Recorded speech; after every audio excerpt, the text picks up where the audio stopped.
You finally got that shiny new Xbox with Game Pass, but what game should you play first? Let's take a look at the top 5 games you should check out coming up. Hey, I'm Sam with Busy Dad Gaming.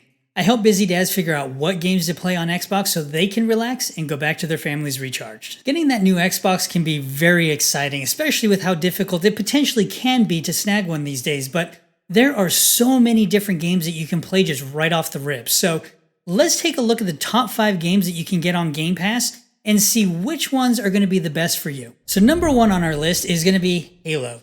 And technically this is more than one game, but I'm going to go ahead and include all of them under this one banner. So this really shouldn't come as a surprise really, because Halo is one of those staples for the Xbox platform, but I personally really enjoy this franchise, and Halo Infinite was a really enjoyable game. So with Halo, you get the Master Chief Collection, which has, pretty much all the Halos in it. So you get access to Halos 1 through 5. You also can look at Halo ODST. You can also look at Halo Reach, and you even get Halo Wars 1 and 2 in there. So if you're interested in Halo at all, this is definitely one of those things where whether you're a first-person shooter fan or potentially a real-time strategy fan, this is a great place to start. Number 2 on this spot is Forza Horizon 5, and this is one fantastic game, and what makes it even better is it's not only fun, but it is a visually impressive game.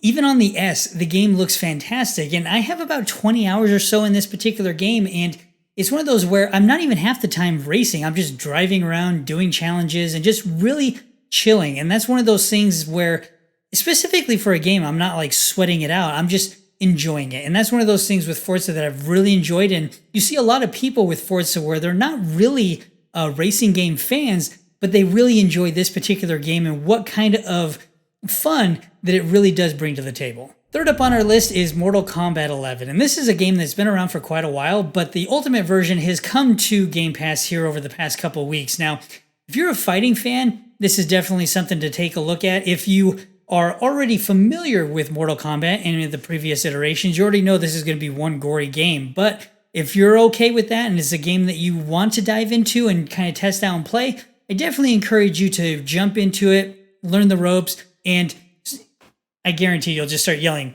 "Get over here!" It's awesome. What can you say? Fourth up on our list is Hades, and this is a game I wasn't expecting to be as good as it was, even though it was like a Game of the Year nomination when it originally came out, but it's a roguelike game where you're basically just trying to escape hell the whole time. But it's one of those games where you'll die plenty, but that roguelite really does come into play here because you're going to be dying a lot, but you're also going to be making progression. You're going to be getting new systems, new perks, different things like that. So you're dying a lot, but you're also becoming stronger over the course of the game. So it's one of those where I really enjoyed my time with it, and I feel that it's one of those aspects where if you give it a chance, you'll probably end up getting hooked like I did. And number 5 on our list is Hellblade, Senua's Sacrifice. Now, this is a game that I haven't fully beaten yet, actually. I've only gone through the intro, but this game has a lot of accolades. It's one of those games where I'm still trying to get into my backlog to actually play it, but this game is just a visually stunning game. And when you look at Hellblade 2 and what they're doing with the Unity engine on that new game,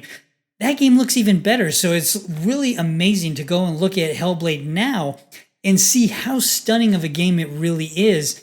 And then to think, wow, they're doing even more with the sequel. So this is definitely one of those games where check it out, see if it's something that you enjoyed. It reminds me of a Sony first-party title, a third-person, narrative-driven type of game.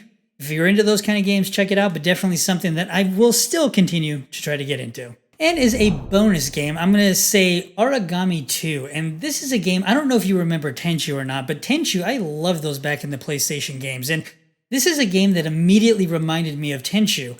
And it's where you're basically a dead ninja, and you're going around and you're helping do these different missions for the town that you ended up finding yourself in.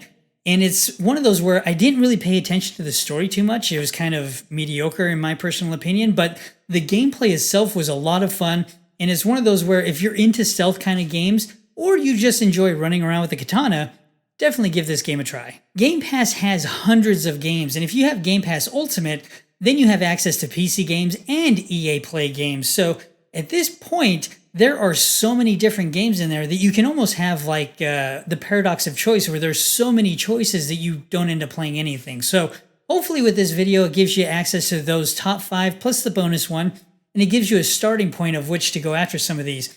Potentially down the road, maybe I'll do another video where we end up looking at some of the deep cuts of what's on Game Pass and some of those hidden gems that you may not know of or that are around. Now, coming at Game Pass from a dad's perspective, I still feel Game Pass is one of the best values in gaming today. You're looking at the ultimate version of this, for example, is $14.99 per month or $180 per year.